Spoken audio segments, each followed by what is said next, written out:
Greetings, fellow book enthusiasts, and welcome to Timeless Tales and Thoughts. Today I'd like to share with you one of my favorite stories by Dr. Suess. My all-time favorite story by Dr. Suess is How the Grinch Stole Christmas.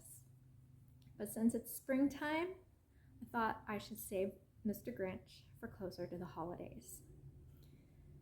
So today I'm going to share with you my second favorite story by Dr. Suess.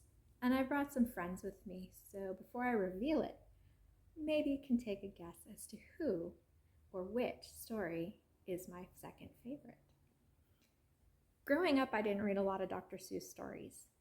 I kind of thought they were silly. They made no sense. The words seemed like gibberish. And I didn't really like reading Dr. Seuss. But about 7 years ago, I started working for our local school district. And every year, around Dr. Seuss's birthday, March 2nd, they celebrate Read Across America Week.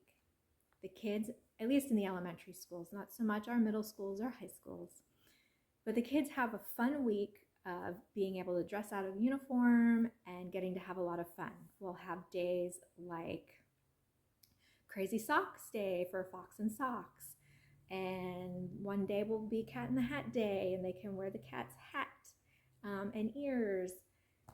We do a lot of fun things, and it's a great way to kind of celebrate reading. The kids have a lot of fun with it. It was maybe I think it might have been my second year working at the schools that I finally read this story that I am about to share with you. And I loved it immediately. Unlike most of the other stories that I had read by Dr. Seuss, this one seemed more of a story. It made sense. It clicked with me. It had that theme. It had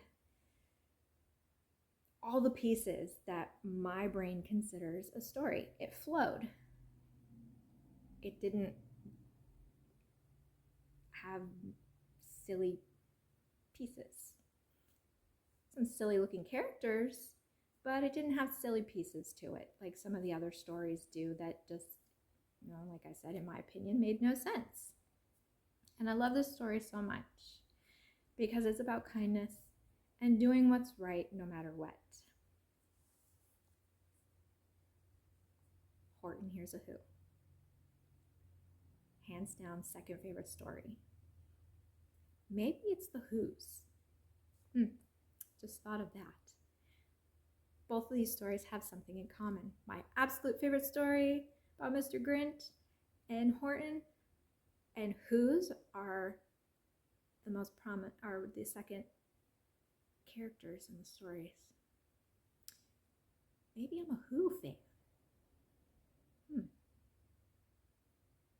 Never thought of that before. Horton Hears a Who. A person's a person no matter how small. What an incredible tagline, right? And it says so much in such a little bit. A person's a person no matter how small. And that's so important. It doesn't matter how big you are, it doesn't matter how small you are, it doesn't matter if you're an adult, it doesn't matter if you're a teenager, it doesn't matter if you're a child. You're still a person. It doesn't matter your size. And any person can do what's right, stand up for what's right, and be kind. Choose kindness with Horton the Elephant and Dr. Seuss. This classic tale of compassion and determination proves that any person, big or small, can choose to speak out for what is right. I always made sure, after I found this story, that this was one of my reads. Not necessarily during Read Across America Week, but at the beginning of the year too, to try to promote kindness and compassion and caring for each other. You're stuck in a classroom for 180 days with the same people. You gotta learn to be nice to them. And it translates very well to the adult world. You go to work every day, you've got to work with the same people every day. You don't know what they're going through, you need to be kind. But here's Horton, this elephant who hears a sound and finds a little little speck of dust. He puts that little speck of dust on a clover and carries it around and promises to help. He doesn't have to do that. That's being kind, doing something that you don't have to do. Horton does it anyway. He is promising to protect the Whos no matter what happens. He will get them to a safe place.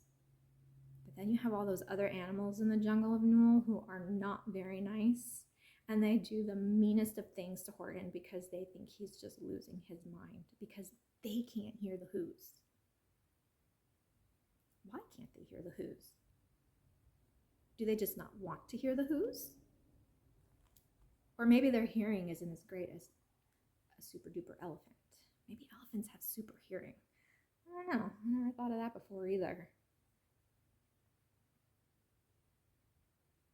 But they think Horton's losing his mind. And they take the clover from him and they hide it in a big field of clovers. It takes Horton forever to find it. But he does find his friends, and he promises to take them someplace safe. Then the animals come back and they're like, okay, you found the clover, great, but you're still crazy, so let's boil the clover.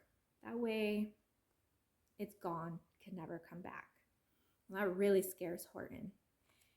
And he pleads with the Whos to make the loudest noises possible, and all the Whos come together to save themselves and to save the day.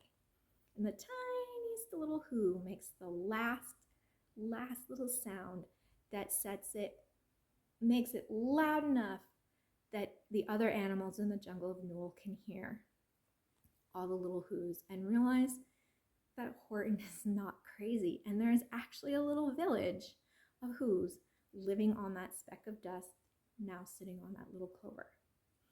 My favorite part of the story comes at the end when they do finally hear all the Whos.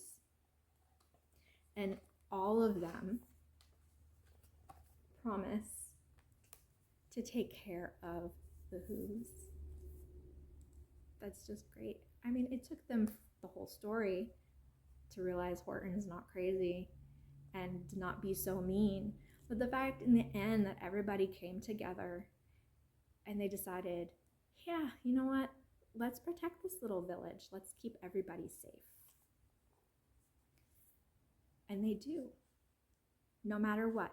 Because, as the tagline says, a person's a person, no matter how small. And I love this story because of its theme of compassion and kindness.